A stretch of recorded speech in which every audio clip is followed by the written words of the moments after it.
Welcome to Reactionary Minds, a project of the UnPopulist. I'm Aaron Ross Powell. We're recording this on the afternoon of Wednesday, November 9th. Yesterday was Election Day, and the results were rather unexpected, especially in light of the dominant narrative these last several weeks of a nigh inevitable red wave.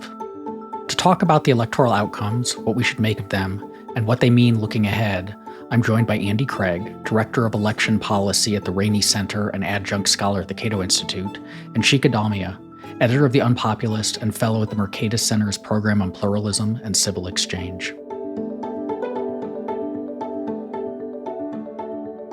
What did we witness last night? Democracy in action. It was certainly beats expectations kind of night for the Democrats. We don't know yet for sure who actually won each chamber, but it was not the kind of Republican blowout. It was definitely an underperformance for the party out of power during a midterm. I think most indications are this is probably the best an incumbent president's party has done in a midterm since 2002, which was right after 9/11 and that whole bump. Yeah, I would say, good sense of the American people, in whom I had been losing faith a little bit, I have to admit. After I saw the cult of a prime minister in India, didn't think it could happen in America, and then Trump got elected and seemed sort of invincible. And and then he lost last time, but that didn't seem to stop his momentum. And it was I was beginning to despair that there was just nothing that could quell him and his, the forces of MAGAism that he's unleashed. And lo and behold, the American people delivered this time. So, I'm just happy my faith in the American good sense has been renewed for now. That was I think at about 9 o'clock or 10 o'clock my time last night, I tweeted out that this is the most optimistic I have felt in a long time. And I admit that going into this, especially with the narratives that we had heard about the Republican, about a red wave and so on over the last few weeks, that I think we should talk about too, like the way that the media handled reporting on all of this. But with that, I was prepared for a pretty miserable Wednesday morning. And I want to say, I am not a fan of Democrats in general and their policies. Like, Democrats getting into office, they will try to do all sorts of bad and harmful policies that will make us worse off in all sorts of ways. But as I had remarked several times in the lead up to this, it really did feel like democracy was on the ballot to some extent. Like, given the number of people in the GOP who had been clear that they rejected the notion of free and fair elections, unless they, of course, were the winners of them. The number of particularly local candidates and gubernatorial candidates who had said, I wouldn't have certified the results in 2020. Like, those were real threats. And it felt to me like this was at least a sign that maybe we are headed back in the direction of what PJ O'Rourke called wrong within normal parameters.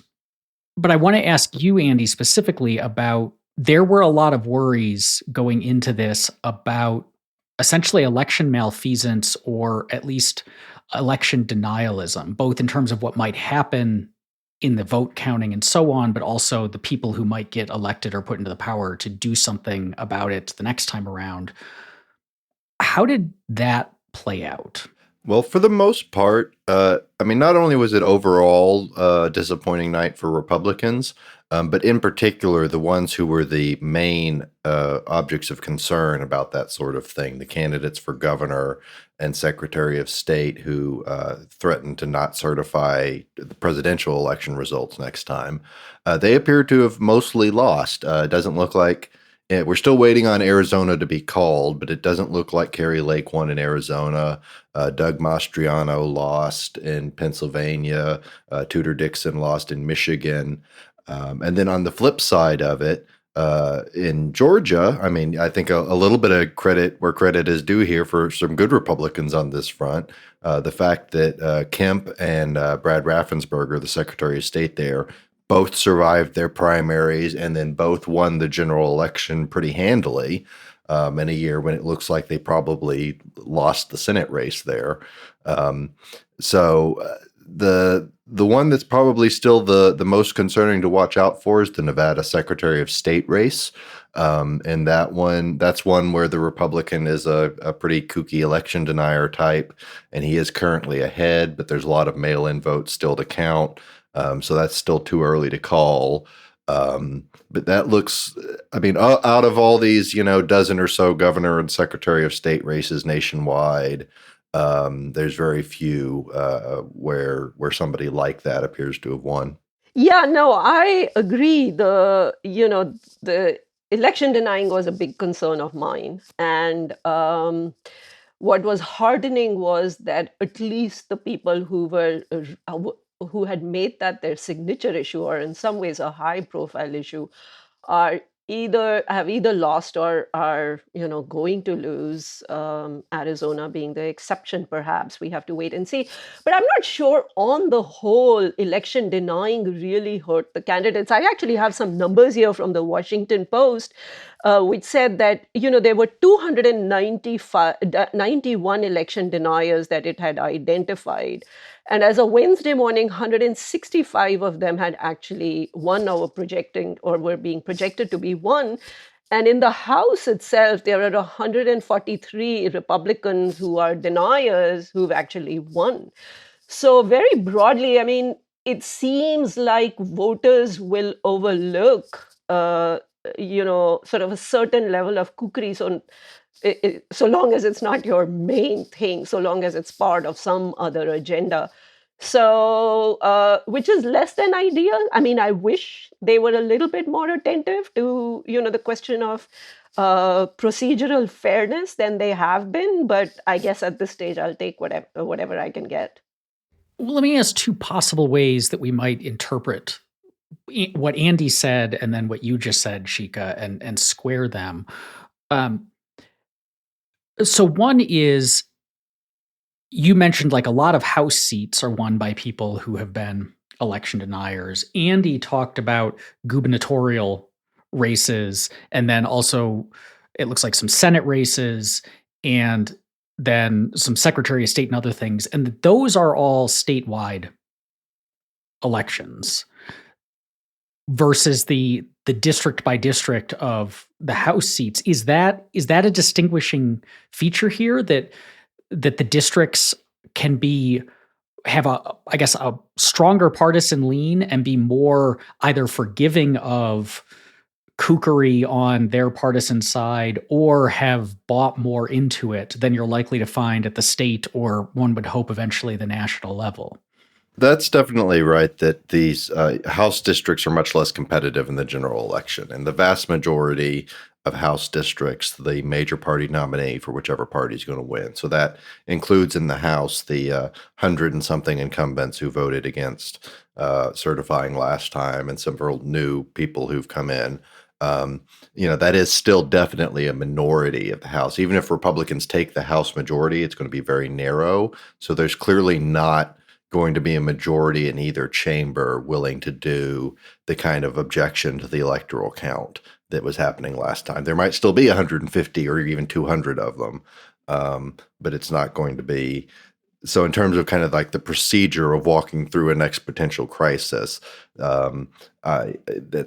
not good that there are that many of them, but it's not to the point where they're like in power to do something. And likewise, the governor races and the Secretary of State races, there was a particular concern over those as a choke point, where if you have the governor refusing to certify, it can cause a whole lot of problems, some of which will be addressed by the Electoral Count Act reform.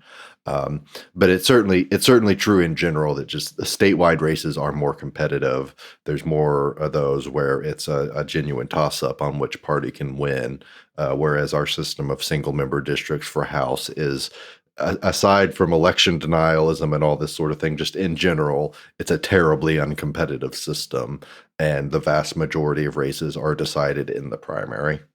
Right. And no, I agree. At least in those races where the election deniers could make real mischief, gubernatorial or secretary of states, the outcome has been good. And I wish, you know, I, I wish I could give the American people credit for having this much acuity and prioritizing, sort of fair and free and fair elections over other issues. And maybe that's the explanation for it, that the voters are making a distinction, among races where there's some real damage to be done versus House races where there is some potential damage, but not a whole lot. And they were making that distinction.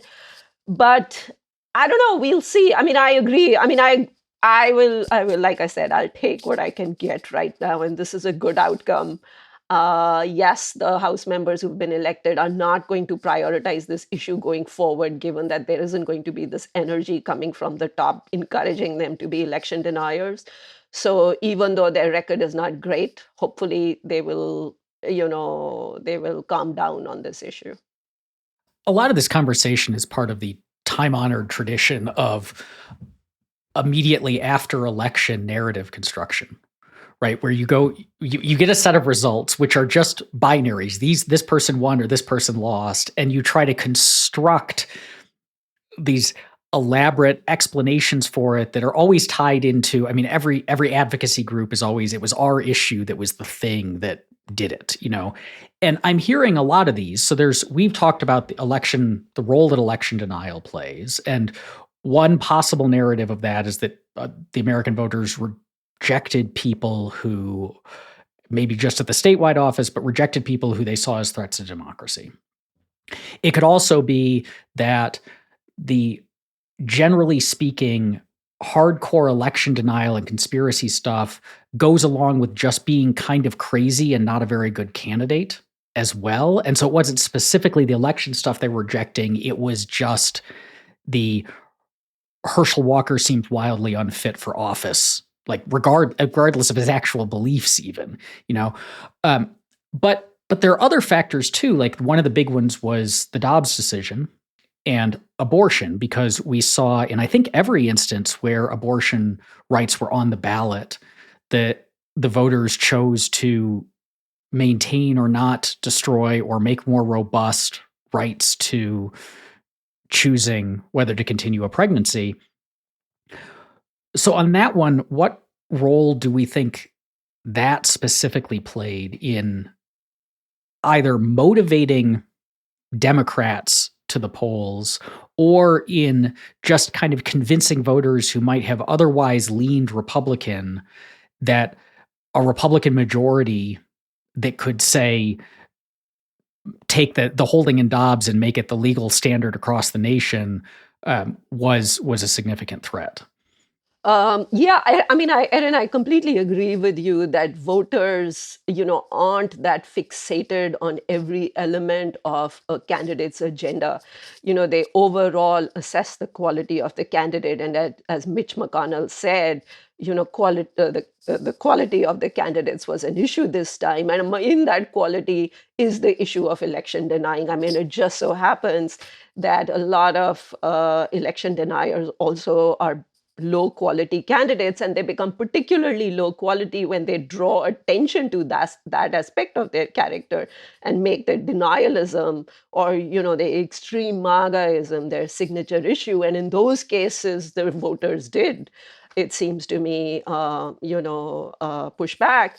As for abortion, yes, I am very pleasantly surprised. There were, as you said, there were actually 5 states in which there were abortion initiatives, 3 of them pro-abortion and 2 of them anti-abortion. The 3 pro-abortion, which were in California, Michigan, and Vermont, where the ballot actually enshrines a constitutional right to an abortion in the state, they all won. And the one in Kentucky lost, as well as the one in what was the Montana lost too.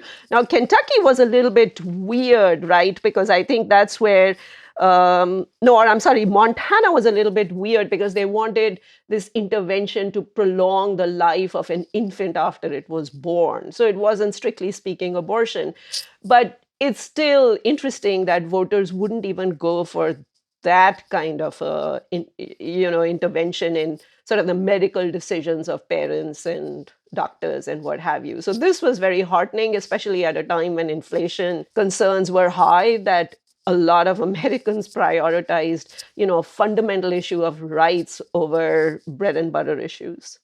That's right. The backlash to Dobbs is definitely one of the things that was going on, and we also saw earlier this year in Kansas an anti-abortion ballot initiative failed, and these are, I mean, obviously Kansas, Kentucky, Montana. These are conservative states, and even in these states, the anti-abortion position is having a terrible time at the ballot.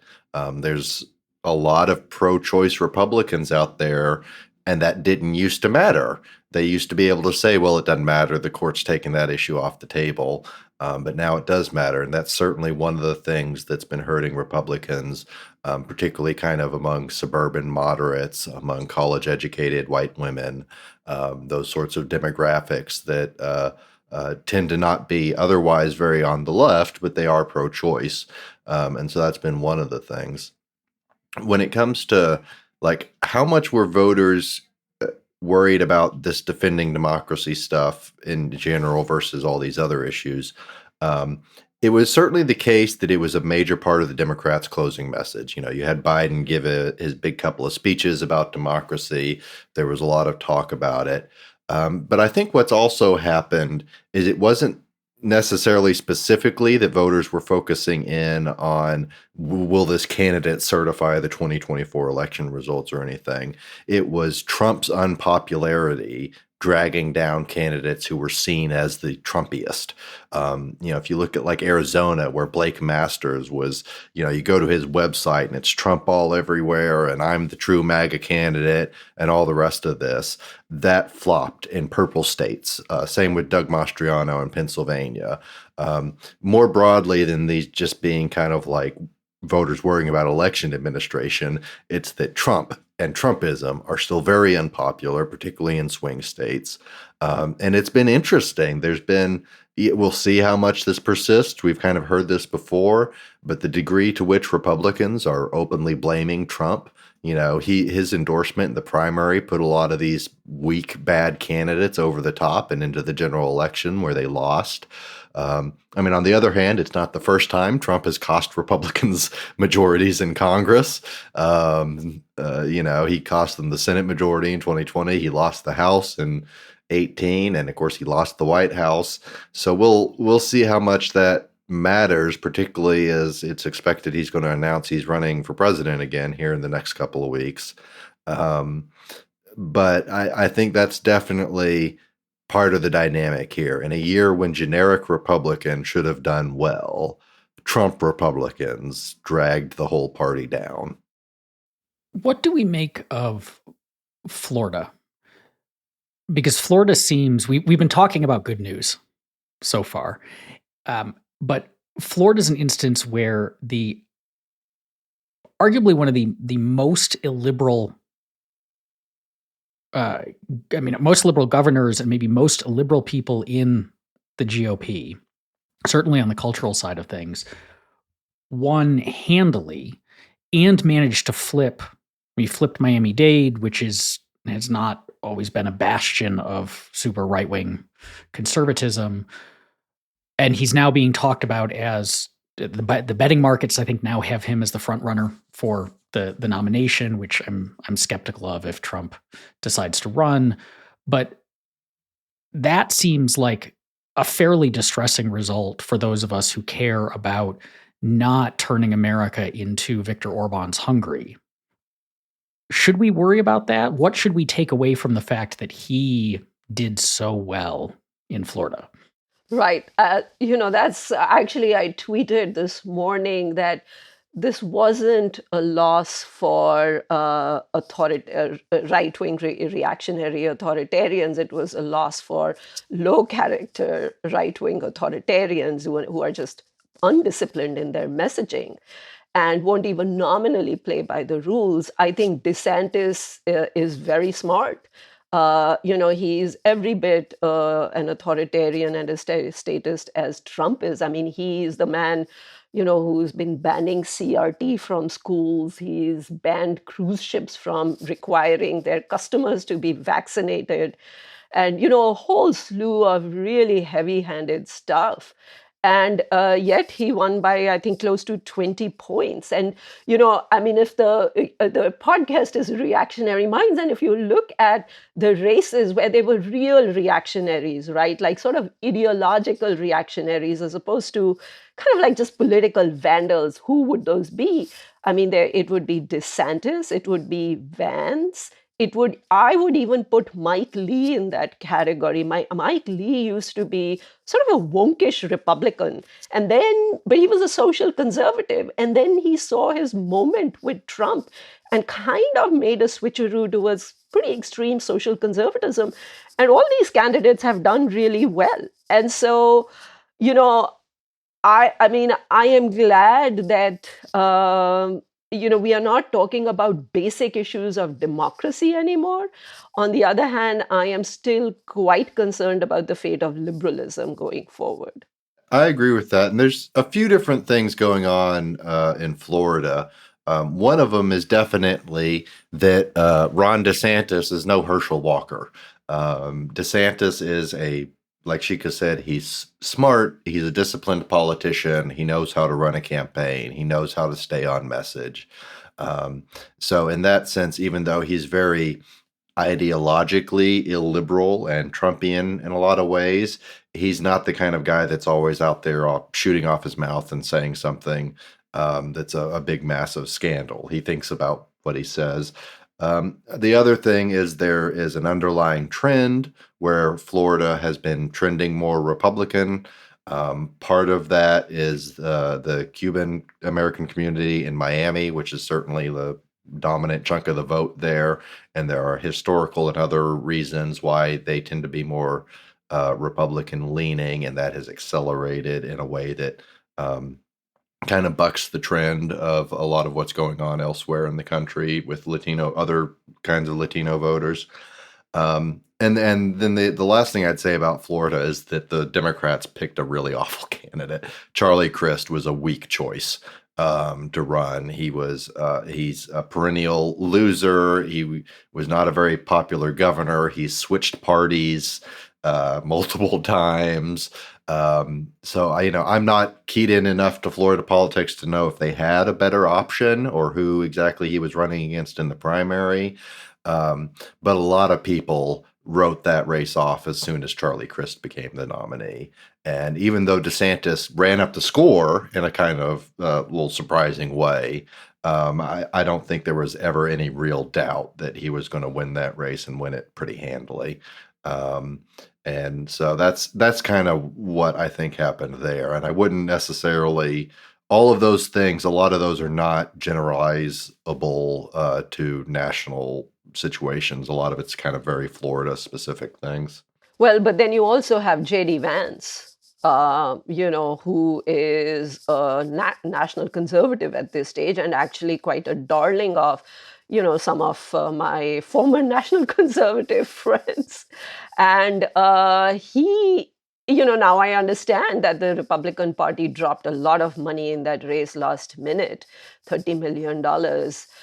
Yet, I mean, I think the difference between him and Tim Ryan was 6 points. And he didn't even seem to pay a political price for the fact that, I mean, he's just sort of like this complete hypocrite. He used to be a Trump hater and then became a Trump lover. And because he was touting a rather conservative agenda, which is some combination of like pro-working class and social conservatism, seems to have worked for him. And I guess Mike Lee and Evan McMullin is another weird race. Now, in that case, in Utah, Evan McMullin, there was no Democrat running, and Democrats bowed out to let Evan McMullins get the moderate Republican vote along with the Democratic vote. He ran as an independent, and that strategy didn't seem to have worked. Now, Utah, too, is sort of a weird state, but I don't know. I mean, these are three pretty core elections, and the real reactionaries, the ideological reactionaries, seem to have done all pretty well. That's definitely right. I think looking at the Senate, Vance is the biggest win for the kind of illiberal national conservatives to get a new one of their champions in. It is the case that Ohio and certainly Utah are very hard states for a Republican to lose as a baseline. And so, but it's the case that people thought Vance's race might be winnable for Ryan. And Ryan did overperform a little bit. He did a little bit better than you would expect a generic Democrat to do in Ohio these days, but obviously it was not enough to make up the difference. And once Vance won, the other interesting thing about Vance I would mention is that he very narrowly eked out a plurality in the primary.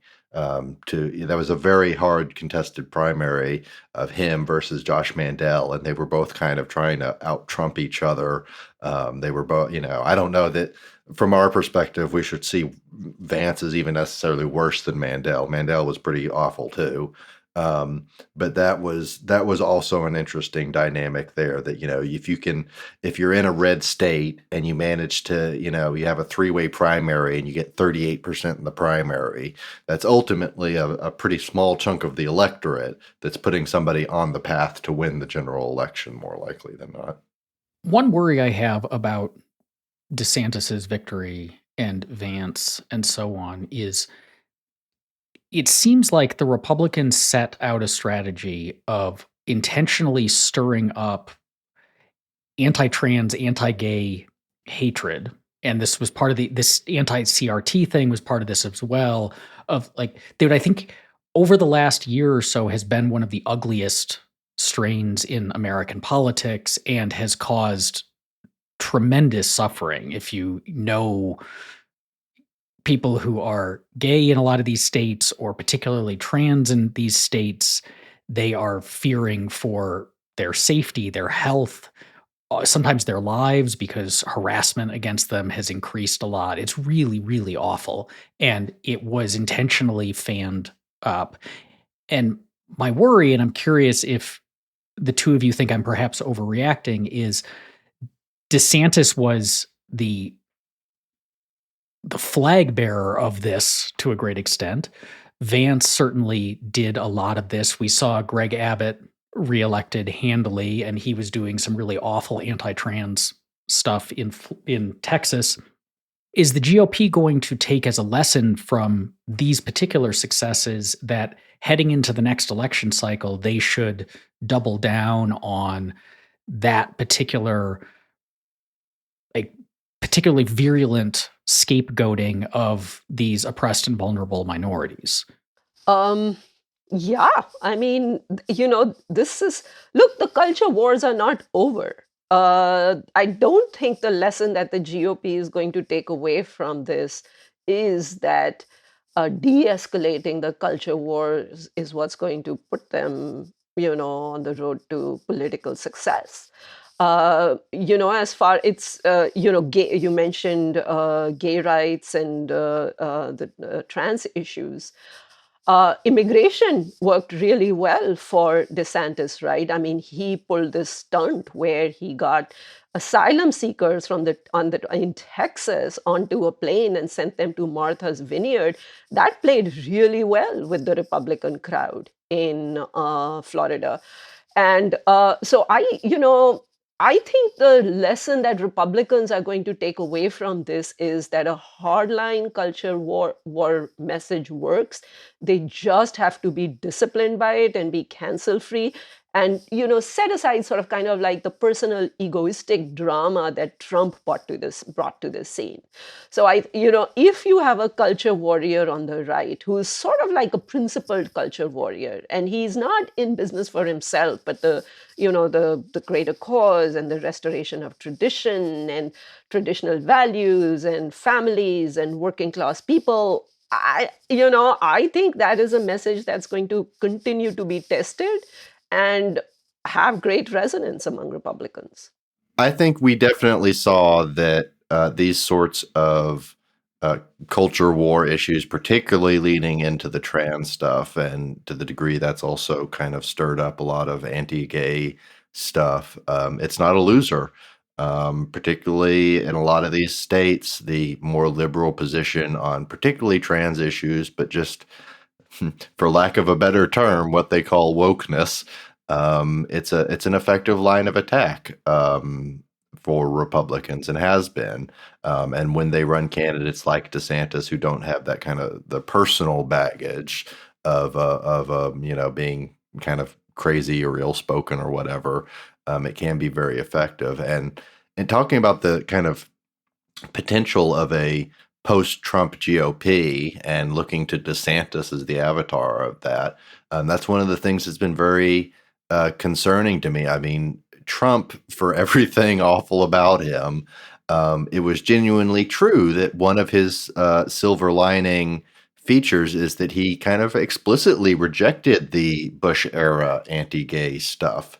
They made a big deal of having Peter Thiel speak at the RNC. It was pretty plain that Trump personally does not much care about these issues. He wasn't interested in fighting against gay marriage and that sort of thing. And so it seemed like that stuff had been put to rest for a few years, and now DeSantis is very much bringing it back in a way that's concerning for how much this is going to be a feature of Republican politics in the years to come. And let me just also point out, I mean, for the conservative grassroots, there are two issues that have ignited the culture wars. One was Roe v. Wade, which launched the culture wars. And then what kept it going was really, the Obergefell ruling. I mean, I have talked to so many of them, and they are still seething about that.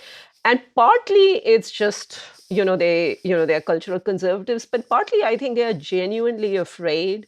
The baking cakes for gay thing really resonates with them. They don't merely see it as sort of a cultural lifestyle issue for gays. They see it as a personal lifestyle issue for themselves, where they may not be allowed to continue, to exercise their religion in the way they prefer. And that's hugely mobilizing for the right. And I think, DeSantis is going to put together these three issues. It'll be anti-gay, anti-abortion, and anti-immigration. And he'll do it in a coherent, disciplined fashion. And I think, so this is by no means over from the standpoint of liberalism. What does this all mean for Trump? As I said at the beginning, the betting markets and a lot of the punditry on Twitter are talking as if what happened last night moved DeSantis into the front runner. Trump did seem to, there's a lot of Republicans who have been saying yet again that he seems to be an anchor weighing them down, that the races that he intervened in didn't go their way, that they wish he would just go away and stop hurting their turnout and their vote ratios and so on. How much does he still control the party after the kind of shellacking that the most Trumpist candidates seem to get last night? I think this is something that appeals more to pundits that is grounded in reality. I have always been, and I still am, pretty bearish on the idea that DeSantis could beat Trump for the 2024 nomination. It's true that Trump's standing has clearly been hurt. There's a lot of Republicans who are mad at him for the reasons, particularly Republican leadership positions. At the same time, we've heard this all before. This is not the first time Trump has done this. Trump cost them the Senate in 2020. Trump lost them the House in 2018. Trump lost the White House. And then there was January 6th. And every time after all this, we've heard this noise about how Republican leaders, the Mitch McConnells and Kevin McCarthy's and the kind of pundit class are frustrated with him. But he still has that base of support of 50 to 60% at least of Republican primary voters, and that's not beatable. As long as he doesn't lose that, that's still a lot of Republicans out there who do want to move on past Trump, who do want an alternative. But when you're looking ahead to the 2024 primary, Trump would still have to lose a lot of ground in ways that he hasn't for any of the past examples of similar outrages and hurting the GOP. So I still think Trump is far and away the likeliest 2024 nominee. Yeah, I'm not so sure about that. Actually, Michael, what's his name? Mike Cernovich, this alt-right broadcaster, he tweeted today that both Trump and Trump-endorsed candidates are just finished going forward. And I don't know, you can almost like feel it in the air that Trump, who was riding high, has been deflated now. I ran this piece at the UnPopulist today by Robert Trzynski, where he makes, he's taking the view that democracy was on the ballot and democracy won. It's a great piece. But one of the points that he makes is that, in politics, nothing succeeds like success and nothing fails like failure. And so, to the extent that Trump was winning and seemed to be an effective kingmaker in the Republican Party, I think, Republicans were willing to put up with him. I think going forward, you are going to see him just being ignored and sidelined in the party. I don't think anybody will take him on head to head. I think he'll just be a marginalized figure. I think that's right, that he's definitely in a weaker position now, and it hurt him. And there's more open frustration with Trump coming from more voices that would not have been saying that previously. People like Cernovich. It's just it will be hard to see over the next few weeks. We'll see the polls. It's expected Trump is going to announce. We'll see if DeSantis even runs against him, which is something that's been up in the air, and there's been some discussion about whether he is or not. If DeSantis doesn't run, it's very hard to see anybody else who's positioned in a way that they could actually stop Trump from getting the nomination. But that it could be in a weird position where even if Trump wins his own race in the primary, he is a more marginalized figure and is playing less of a kingmaker role in these primaries, that the Republican down ticket feels less tied to him and less obligated to kowtow to him. And I think that's a healthy development, even if we do get into the position where he's the nominee again, that there will be more distance between him and a lot of down ticket Republicans.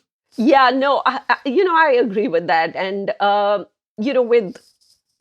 guess I would actually not be unhappy if Trump runs one more time and loses decisively, because I think Republicans still need to get this out of their system. I don't think they get the message after just one or two election losses. I think they need to be, repeatedly shellacked in the elections for them to really understand that kind of like a Trump-like demagogic strongman figure is not a winning ticket. My fear is that unless that happens, you're going to have more copycats who are going to try and emulate his style, but in a different kind of way, just testing different flavors of that formula.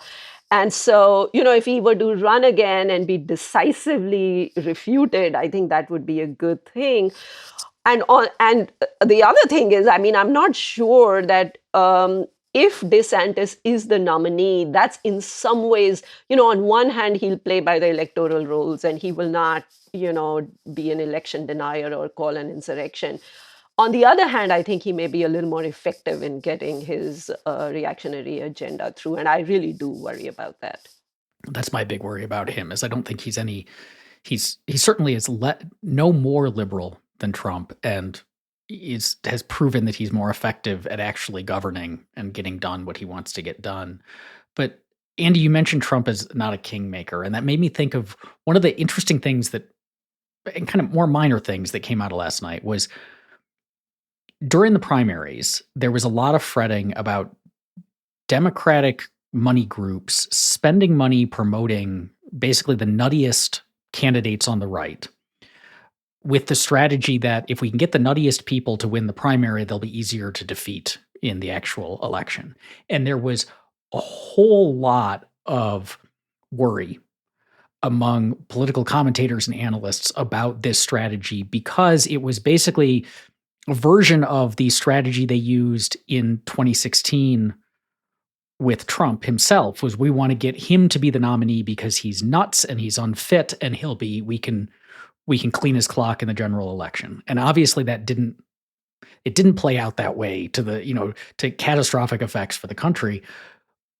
But I believe that it worked every time this time around. That every time there was a candidate, a crazy MAGA candidate who was supported by Democratic money, they ended up losing in the actual election. What should we make of that, both as a sign of where things might go 2 years from now, but also as an assessment of this strategy and the relative wisdom of trying it again next time around? That's right. We did see one example that was kind of emblematic of the whole thing was in Peter Meyer's seat, what used to be Justin Amash's seat in Michigan, Grand Rapids in the Michigan's 3rd district. And Democrats did exactly this. In that case, I think the evidence is pretty clear. They actually did successfully put the crazy Trumpy Republican over the line in a closely fought primary. And then the Democrats won that seat in the general election.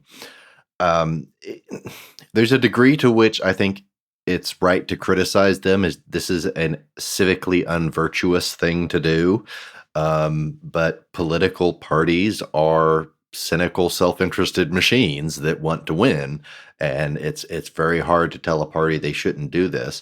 I also wouldn't overstate the degree to which it worked, in that I'm not sure how many of these to begin with. There wasn't a ton of these races. There was maybe a dozen or so of these high profile incidents nationwide. A lot of these are races the Democrats would have won anyway in the general election. A lot of them, it's dubious if they actually made the difference in these primary elections. So I think, Meyer's district is probably the strongest case of an example where it did make the outcome, where Meyer lost the primary because of this interference, and he would have had a much better shot at holding the seat in the general election.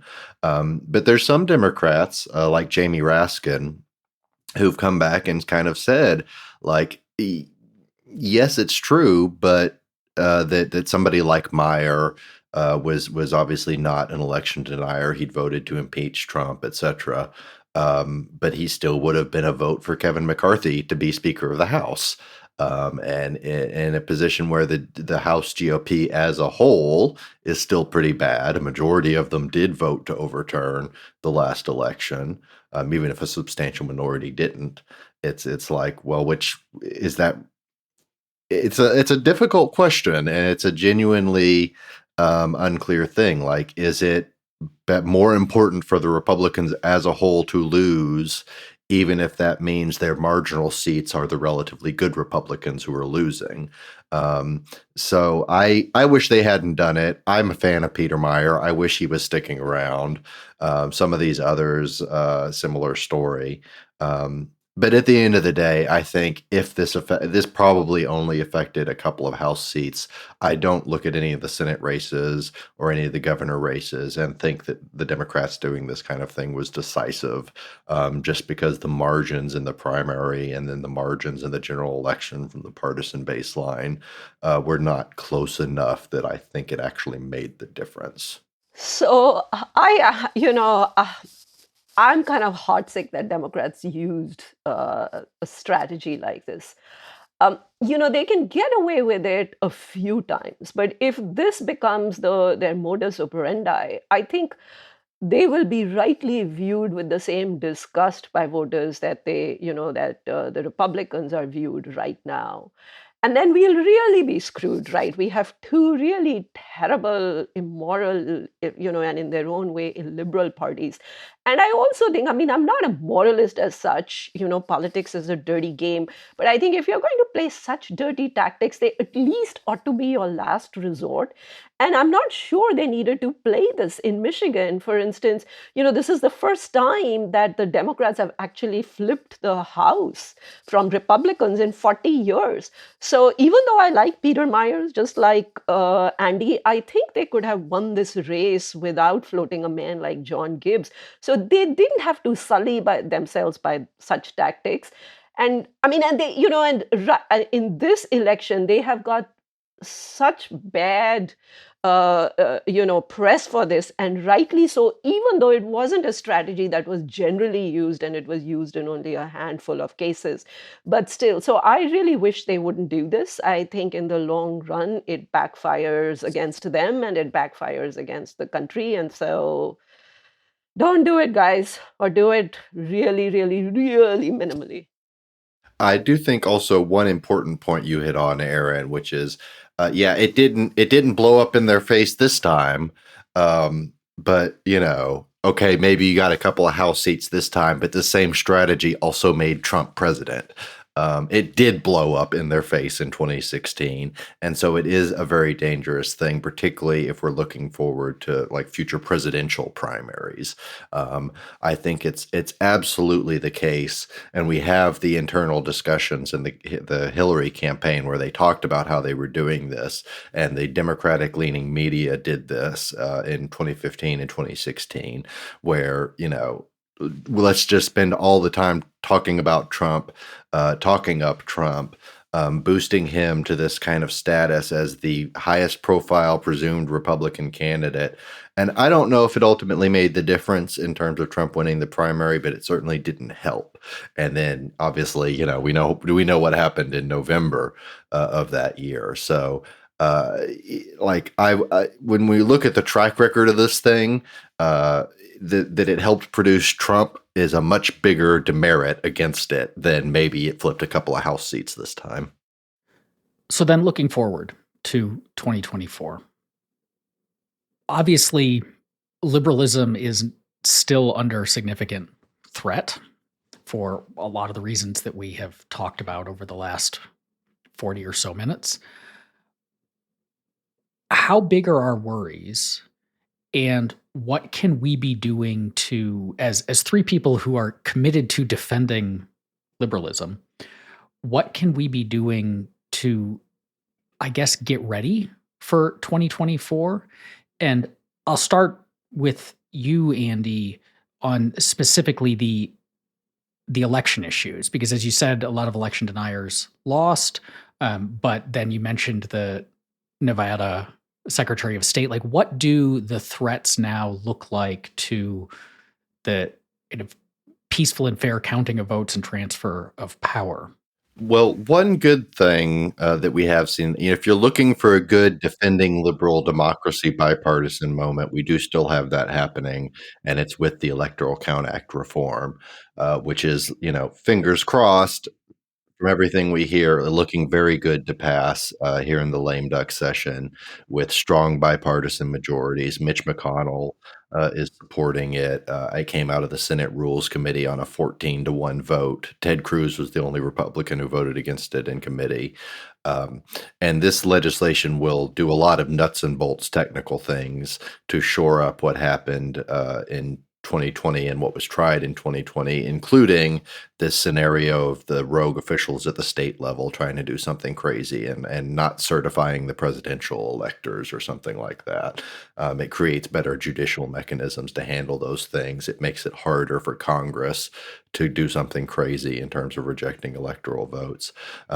So that will, I think, shore things up in terms of not the broader political problem of having so many candidates who are willing to endorse this sort of overturning election stuff, But the procedure and the laws and the constitutional architecture will be strengthened.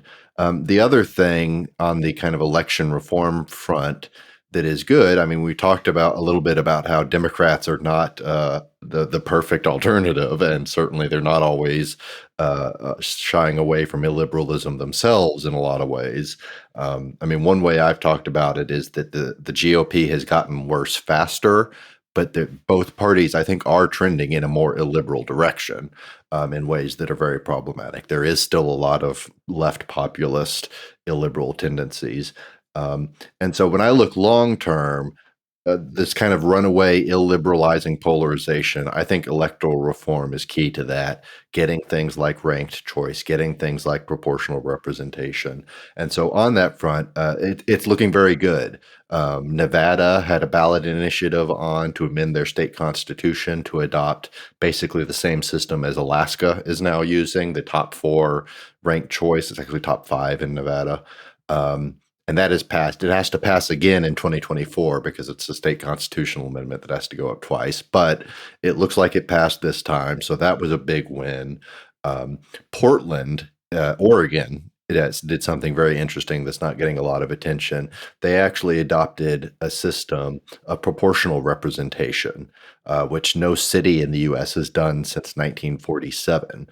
And so they are going to I think this has a lot of benefit potentially when you look at state legislatures and maybe even ultimately Congress one day, of having systems of multi-member districts with proportional representation. And what that does is you get the least polarized, more moderate voters represented in a way they're currently not. You get those rural, moderate Democrats in rural areas. You get those socially liberal Republicans who live in the cities who don't currently get any seat at the table because they're not a majority within a district.